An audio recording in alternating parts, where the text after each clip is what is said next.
Hello guys, welcome back to my YouTube channel study with social सोना।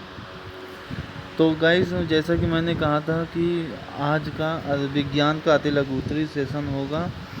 ठीक, पिछले परीक्षाओं के प्रश्न पत्र हम उठा के लाए हैं। ठीक है, वहाँ से हम पूछ रहे हैं और इसका रिवीजन करवाएंगे। ठीक, तो वीडियो को शुरू करने से पहले लाइक करिए, शेयर करिए और सब्सक्राइब कर दीजिए। ठीक, LSS का। और जिसे भी वीडियो मेरे चैनल पे पढ़ाने की इच्छा हो वह मुझसे संपर्क कर सकता है। इंस्टाग्राम पे जाके संपर्क कर सकता है। मेरा इंस्टाग्राम लिंक है प्रिंस श्रीवास्तव 623, या फिर वीडियो के कमेंट बॉक्स में मुझे कमेंट कर दें, मैं उनसे संपर्क कर दूंगा। ठीक है, कोई भी हो, लेडीज हो, जेंट्स हो, उन्हें अपना चेहरा मुझे दिखाने की कोई ज़रूरत नहीं है, बस उनका मुझे टैलेंट चाहिए। ठीक, आगे बढ़ते हैं।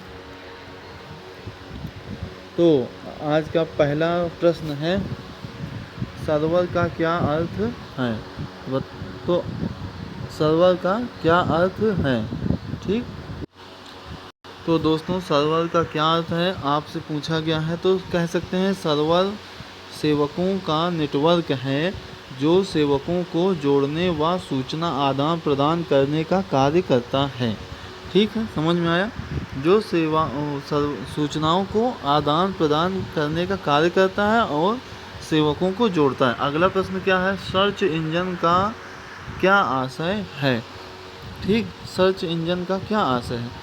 तो सर्च इंजन एक सॉफ्टवेयर है जो यूजर द्वारा दी गई निर्देशों के आधार पर इंटरनेट पर खोजकर डाटा प्रदान करता है। ठीक, जैसे आप गूगल पे जाते हैं, कुछ भी उसमें डालते हैं तो आसानी से, ठीक है, आसानी से वो ढूंढकर आपको उपलब्ध करा देता है, वही है सर्च इंजन। अगला प्रश्न है, वेब पेज से आप क्या समझते हैं? वेब पेज से आप क्या समझते हैं? वेब पेज से आप क्या समझते हैं? यह एक तरह का दस्तावेज होता है जो स्क्रीन पर दिखता है। ठीक है, अगला प्रश्न है, 9वां प्रश्न देखते हैं, CD रोम क्या है? ठीक, CD रोम क्या है? देखो, CD रोम क्या होता है कि एक CD डिस्क पर न केवल डाटा की बड़ी मात्रा को स्टोर किया जा सकता है, वरन इसे आसानी से एक स्थान से किसी अन्य स्थान पर ले जाया भी जा सकता है। ठीक, और कम लागत पर इसे बहुत अधिक संख्या में प्रोड्यूस किया जा सकता है। ठीक, आगे बढ़ते हैं। अगला प्रश्न है, देखो ये वाला प्रश्न, स्लाइड के द्वारा प्रस्तुति का क्या महत्व है? ठीक है, इसमें दिया गया है स्लाइड के द्वारा प्रस्तुति का क्या महत्व है। देखो, आज की जो शिक्षा जगत में स्लाइड के माध्यम से शिक्षा प्रदान की जा रही है ना, तो स्लाइड के माध्यम से किसी वस्तु विशेष को उसकी वास्तविक आकार से कई गुना अधिक बड़े रूप में दिखाया जा सकता है। तो इसे मल्टीमीडिया प्रोजेक्टर के नाम से भी जाना जाता है। ठीक, अगला प्रश्न है, ई बुक से आप क्या समझते हैं? ठीक, ई बुक क्या है? देखो, ई का मतलब होता है इलेक्ट्रॉनिक, और बुक का मतलब होता है पुस्तक, मतलब इलेक्ट्रॉनिक पुस्तक। ठीक, जैसा कि आप नेट पे जाते हैं, आपको मान लीजिए रामायण पढ़नी है, तो आप जाके रामायण को डाउनलोड करके, उसका ऐप होता है ना, डाउनलोड करके पढ़ सकते हैं, वही है ई बुक। ठीक, और भी कह सकते हैं कि ई बुक क्या होता है, तो वह पुस्तकें जो किसी विभिन्न विषयों से संबंधित होती है तथा पुस्तक प्राप्ति की वेबसाइट पर हर समय उपलब्ध होती है, उसे ई बुक कहते हैं। ठीक, अगले प्रश्न पर चलते हैं। हमारा अगला प्रश्न है, डेटाबेस के प्रमुख तत्व क्या होते हैं, ठीक, या डेटाबेस के प्रमुख तत्व क्या हैं। ये वाला मेरा प्रश्न 6 नंबर, डेटाबेस के प्रमुख तत्व क्या हैं। देखो, प्रश्न का उत्तर देने से पहले मैं फिर बता दे रहा हूँ कि अगर किसी को भी इस मेरे चैनल पर पढ़ाना है किसी भी सब्जेक्ट में, जैसा मैम पढ़ा रही हैं, तो वो मुझसे संपर्क कर सकते हैं, ठीक। तो हमारा प्रश्न क्या था, डेटाबेस के मुख्य तत्व बताइए।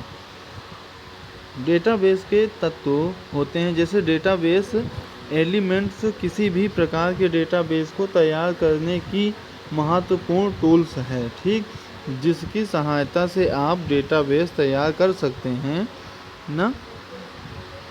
डेटाबेस किसी विषय के बारे में जानकारी स्टोर करने से है, जैसे ग्राहक, उत्पादक या बिक्री रिपोर्ट आदि। एक डेटाबेस में कई तत्व और विशेषताएं हो सकती हैं। यदि आप किसी अन्य डेटाबेस प्रोग्राम का उपयोग करते हैं तो मेनू आइटम, कमांड और टूल बार अलग अलग हो सकते हैं, ठीक। अगला प्रश्न है, वेबसाइट क्या है, ठीक। वेबसाइट क्या है या क्या होता है। तो वेबसाइट सार्वजनिक रूप से इंटरनेट पर उपलब्ध वेब पेजों और संबंधित सामग्री का एक संग्रह होता है, ठीक। आगे बढ़ते हैं। तो हमारा अगला प्रश्न है, शैक्षिक दूरदर्शन से क्या समझते हैं। तो देखो, पहले क्या होता था, एक वो आता था ना, अरे उसको क्या कहते हैं, दूरदर्शन चैनल आता था। अब तो सबके यहाँ पे वो लग गया है, डिश टीवी वगैरह लग गई हैं। उसके कारण से हम दूरदर्शन वाला नहीं देख पाते हैं। तो दूरदर्शन उस पर दिखाया जाता था कि उसमें आता था, बहुत सारे ज्ञान दर्शन आते थे, दूरदर्शन के बहुत सारी चीज़ें आती थी। तो शैक्षिक दूरदर्शन से क्या होता है पता है।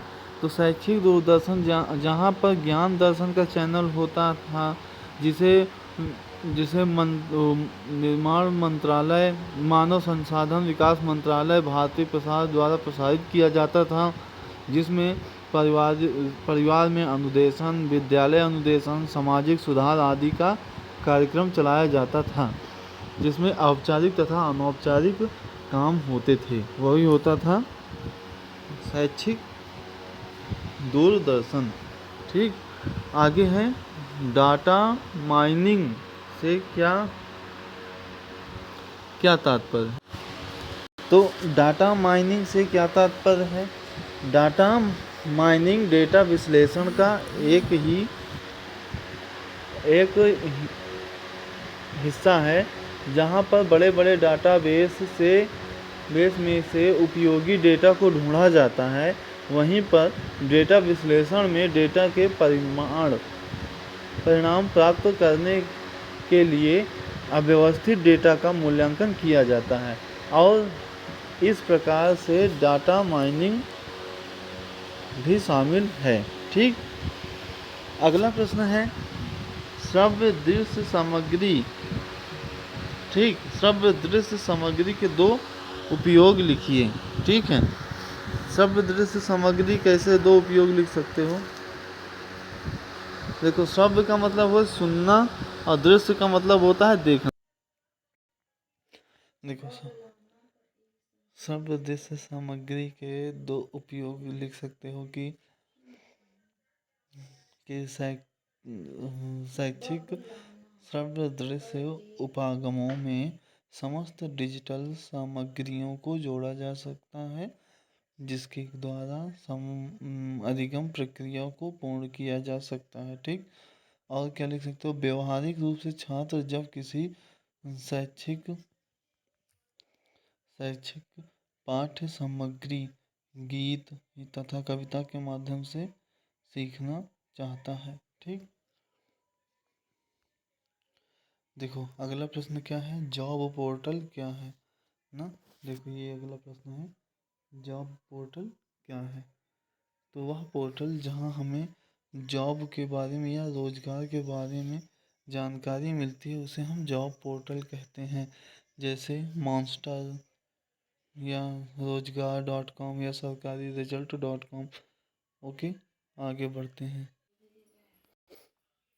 अगला प्रश्न है, संचार से आप क्या समझते हैं? तो संचार का मतलब होता है दो लोगों में बातचीत।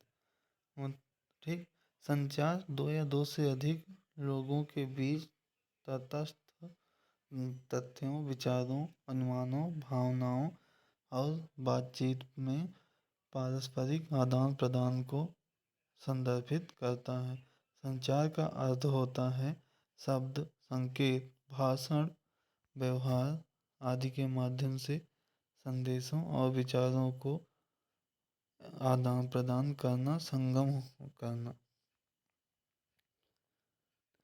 तो अगला प्रश्न है हमारा, सूचना एवं संचार प्रौद्योगिकी के कौन कौन से साधन हैं? तो सूचना एवं संचार प्रौद्योगिकी के साधन है, कह सकते हो radio, TV, video, DVD, telephone, satellite प्रणाली और कंप्यूटर और नेटवर्क हार्डवेयर, सॉफ्टवेयर आदि सभी। ठीक, ईमेल भी आता है। और कंप्यूटर सिस्टम के अंग कौन कौन है? अगला प्रश्न है, कंप्यूटर सिस्टम के अंग कौन कौन है? तो कह सकते हो CPU, modem, mouse, keyboard, hardware, software etc। अगला प्रश्न है, विकिपीडिया से आपका क्या आशय है? तो विकिपीडिया एक नॉलेजेबल साइट है या एक ज्ञान प्रदान करने वाली साइट का नाम होता है, जिसपे हम किसी भी टॉपिक को लिखते हैं और उसके बारे में वो सारी जानकारी हमें दे देता है। ठीक, आगे बढ़ते हैं। अगला प्रश्न है, प्रसार भारती। ठीक है, प्रसार भारती की स्थापना दिवस कब होगी? तो देखो, प्रसार भारती का गठन 23 नवंबर 1997 में हुआ था।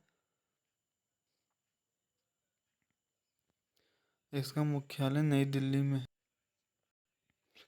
आपातकाल के समय साथ साथ अन्य समय में भी दूरदर्शन का प्रयोग सरकारी प्रसार के लिए किया गया था। इस प्रकार प्रसार भारती अधिनियम 1990 की स्थापना की गई। इस अधिनियम का मुख्य उद्देश्य इलेक्ट्रॉनिक मीडिया यानी ऑल इंडिया रेडियो और दूरदर्शन को स्वतंत्रता प्रदान करना था। ठीक है, तो अगला प्रश्न है, भारत में दूरदर्शन के कार्यक्रमों का प्रारंभ कब हुआ? देखो, कहा जाता है दूरदर्शन का पहला प्रसारण 15 सितंबर 1959 को प्रयोगात्मक आधार पर आधे घंटे के लिए शैक्षिक और विकास कार्यक्रमों के रूप में शुरू किया गया था। उस समय दूरदर्शन का प्रसारण सप्ताह में सिर्फ 3 दिन आधा घंटे होता था। तब टेलीविज़न इंडिया का नाम दिया गया था।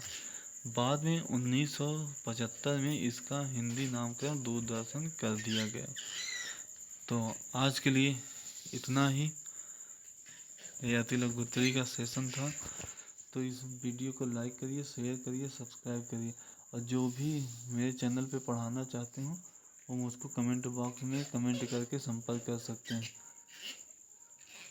तब तक के लिए जय हिंद, जय भारत, वंदे मातरम, जय श्री राम।